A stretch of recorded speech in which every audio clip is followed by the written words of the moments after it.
Hello everyone, and welcome back to my channel. I'd love it if you could leave a comment letting me know where you're listening from around the world. Also, don't forget to like and subscribe if you're enjoying this video. Story 1. It was raining like the sky had cracked open, spilling everything it had over the city. The kind of rain that eats through your jacket, soaks your socks, and drowns every thought that isn't survival. I was standing at the old bus stop just outside campus, midnight creeping up on me like a slow, cold breath. I'd missed my ride home, thanks to a professor who loved the sound of his own voice, and the last bus had rolled past like I didn't even exist. I was pissed, wet, and chilled to the bone. That's when I saw her. A woman. No umbrella. No jacket. Just standing there under the dim, stuttering light of the street lamp. White dress. Not even a drop of rain on her. I froze. She hadn't been there before. I would have noticed. Hell, I was alone at that stop for a good 20 minutes, pacing and muttering about my luck. But she was there now. Still, silent, just watching. Her face was turned toward me, though I couldn't see it clearly at first. The light kept flickering, like it couldn't make up its mind about staying on. When it did settle, I finally got a good look. She was smiling, but it wasn't a smile that said hello or I'm friendly. It wasn't even human, really. Her mouth was too wide. Her lips stretched farther than they should, exposing teeth, so many teeth. More than one row. They stacked like shark teeth. Small, precise, and glistening. I stepped back without thinking. Instinct kicked in, my heart pounding like it was trying to punch through my ribs. She stepped forward. No splash. No sound. Like the rain didn't exist around her. "Miss," I called, voice shaky but trying to sound brave. "Do you need help?" She didn't answer, just kept smiling. And then she tilted her head, slowly, like a dog listening to something far off. And I swear, I heard something too. A whisper, not hers, not mine, just in my head. Faint, indecipherable. That's when my phone buzzed. I dug it out of my wet pocket, and the screen lit up with a message. Unknown number. Don't look at her eyes. My fingers trembled. I looked up, panicked but too late. Our eyes met, and everything changed. The rain slowed down. Not stopped. Just slowed like someone had pressed pause on the world. The sound of it vanished. Just like that. No tapping. No splashing. Silence. Thick and suffocating. I couldn't even hear myself breathe. The woman was closer now. Too close. Right in front of me. Her eyes weren't eyes. They were voids. Holes in her face that shouldn't exist. And they pulled me in, not physically, but mentally, spiritually, I don't know. I wasn't me anymore. I was falling into something endless. I felt cold fingers brush against my cheek. Saw flashes of places that didn't belong in this world. Empty highways suspended in the sky. Children crying in reverse. A sea filled with hands instead of waves. I was in her world now. Then, screeching brakes. A blinding light. Impact. And black. When I woke up, everything hurt. The sterile smell told me I was in a hospital. A nurse hovered over me, clipboard in hand, pretending not to be surprised I was conscious. "You're lucky," she said. "Driver said you just walked out into the road like you didn't see the bus coming."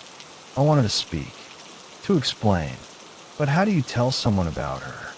About the cold smile and those eyes that weren't eyes? You don't. So I kept quiet, nodded, took the morphine, and drifted in and out for a day or two. But when they finally gave me my stuff, my phone, wallet, backpack, I noticed something strange. My phone had new contact, not a name, just an emoji. I didn't put it there. When I tapped it, there was one message.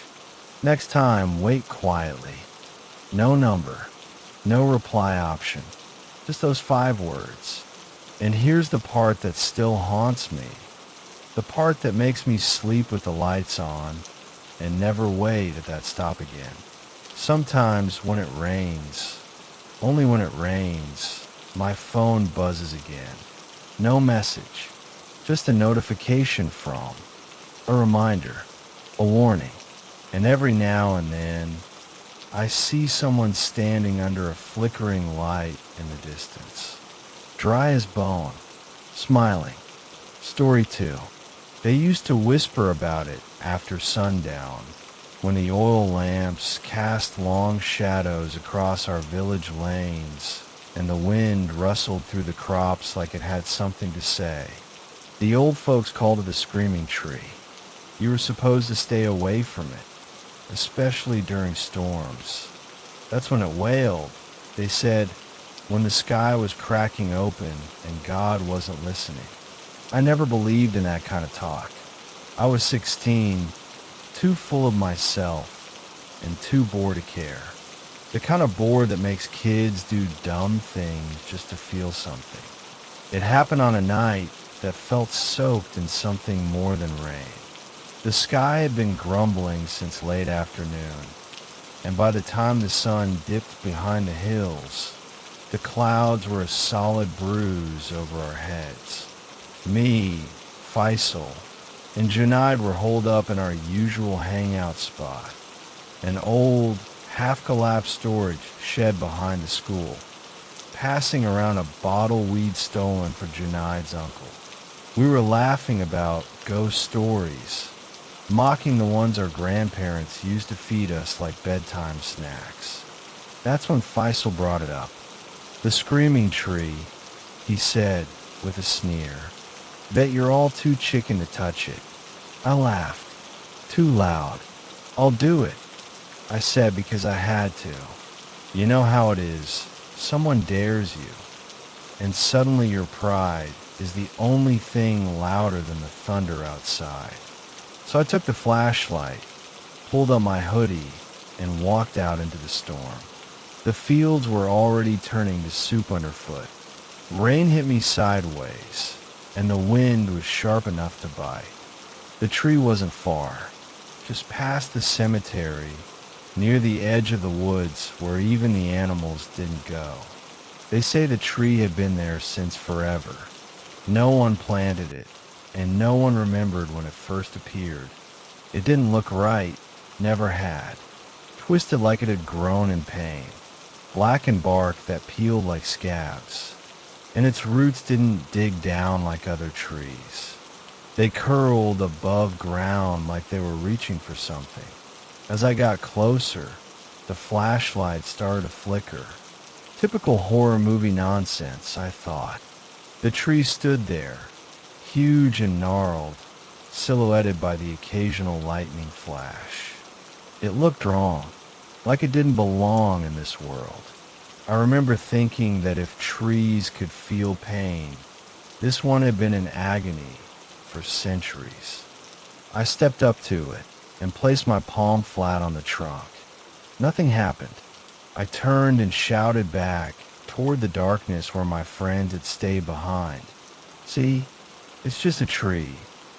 That's when it screamed. A deep, raw, human scream. Not a howl, not the creak of wood, but a full-throated cry of suffering, like someone being pulled apart from the inside. My legs turned to jelly. I spun to run, but my hand wouldn't come free. It was stuck, fused. The bark had absorbed me. It felt like I dipped my hand in a molten glue. It burned and froze at the same time. I screamed, too, but the storm swallowed the sound. Thunder boomed overhead. The rain was colder now, slicing down like glass. That's when I heard them. Whispers. Soft, slithering whispers all around me. One more, just one more. I looked down. The bark was shifting beneath my hand, like skin crawling over bone. My flashlight flickered wildly, then steadied just long enough for me to see them. Faces, pressed into the bark. Dozens of them, mouths open in silent screams, eyes fluttering, blinking. They were alive, or they had been. One of them looked like it was trying to speak. Its lips moved slow, as if trapped in molasses. I could almost make out the words. Help! I yanked back. Hard. The tree held on. I pulled again. The bark stretched like chewing gum, holding my skin, my flesh. I screamed louder, felt something tear. Pain exploded up my arm. Then, finally, I broke free, fell backward into the mud, clutching my hand. Blood poured from it. My palm looked flayed, like something had taken a bite out of it. The tree went silent. I stumbled back to the shed, gasping, crying, soaked through. My friends went pale when they saw my hand. They didn't ask questions. No one ever did. Not really. My parents told the village doctor I slipped and cut myself on barbed wire. He nodded like he didn't believe a word, but wasn't going to argue. The scar never healed right. It runs from my palm down to my wrist, jagged and deep. And every time it rains, it flares up. Not just pain, something more. Like heat, like hunger. I moved out of the village a year later. Never went back. But sometimes, during a thunderstorm, I'll catch myself reaching for the scar without thinking. And once, I swear, I heard that scream again. Not outside, not in the wind, but from inside the walls of my own home. Like the tree was still with me. Like it had marked me, claimed me. And sometimes, when I close my eyes during those stormy nights, I see those faces, and they're looking at me, waiting, because I think the whispers were right. One more, just one more. Story 3. The storm had followed me like a curse down the highway. One of those long, slow-moving storms that feels personal, like it picked you out of a crowd. The rain had started at dusk, and by the time I saw the flickering neon sign for the Pine Haven Motel, it was coming down so hard the wipers couldn't keep up. I pulled in just to breathe, just to be somewhere other than the middle of nowhere with water hammering my windshield like angry fists. The place looked like it had been forgotten by time, and maybe mercy too. Peeling paint, dim bulbs, a vending machine out front that had given up long ago. I parked under the carport and jogged to the office, soaked before I even reached the door. Inside, the air smelled like mildew and cigarette smoke. A yellowing clock ticked too loud behind the front desk, and the guy manning the counter looked like he hadn't moved since Reagan was in office. "You got a room?" I asked, trying not to shiver. He looked at me like I'd asked something complicated. "Only a couple left," he said, voice low and flat. "I'll put you in 207. Second floor. You'll see the stairs on your left." He slid the key across the counter, then hesitated. His eyes, cloudy and distant, met mine. "Don't go near room 209. It's locked for a reason." That stopped me, just for a second, but I nodded, gave a polite, "Sure," and headed out. Of course, I was already wondering what the hell was in room 209. The hallway outside my room was dim and narrow, lined with stained carpet that squished when I stepped on it. The light near 209 buzzed and flickered like it was trying to die. I passed it quick, through open 207, and locked the door behind me. The room was exactly what I expected. Damp, old. The wallpaper was curling at the corners, and there was a musty smell that made my throat itch. Still, I dropped my bag, kicked off my wet shoes, and collapsed onto the bed, listening to the storm pound against the window. At some point, I drifted off, but I didn't stay asleep. Around 2:13 a.m., I snapped awake. No reason, just that sudden cold feeling like someone's watching you. The rain had intensified, now hammering the roof like nails. I sat up, rubbed my eyes, and that's when I heard it. Sobbing. Soft, childlike. It was faint, but it was there. A broken little voice weeping behind the walls. I thought maybe it was someone watching TV, but the sound didn't match. It was real, sharp and hollow and wet. I leaned close to the wall and listened. The sobbing was coming from room 209. I shouldn't have moved. I should have laid back down and pulled the covers over my head like a sane person. But I didn't. Curiosity is a disease, and I've always been infected. I slipped into my jeans, grabbed my key card, and stepped into the hall. The storm made everything outside feel unreal, like I'd stepped into someone else's dream. The air was freezing. My breath came out in clouds. Room 209 was cracked open, just a sliver, enough to show complete darkness inside. "Hello." I called out low. No answer. I should have walked away, gone back to bed. But my legs had already carried me forward, and my hand was on the door. I pushed it open. The smell hit me first, like stagnant water, something rotten. Not just old, but dead. The room was empty. No furniture, no lamps, just bare floor and darkness, and wet footprints leading across the carpet, one by one, toward the bathroom. I stood there, heart pounding. Is someone hurt? I asked louder now. Still no answer. I stepped inside. The moment my foot crossed the threshold, the door slammed shut behind me with a sound like a gunshot. I jumped, turned back, yanked on the knob, locked. The key card flashed red. Panic started to rise in my throat. And then I looked up. In the bathroom mirror, just barely visible in the pitch black room, was a girl. She stood behind me. Her hair was soaked, hanging like seaweed over her face. Her skin was pale blue, like she'd been underwater too long. But her mouth, God, her mouth was sewn shut, dark stitches pulled tight across her lips.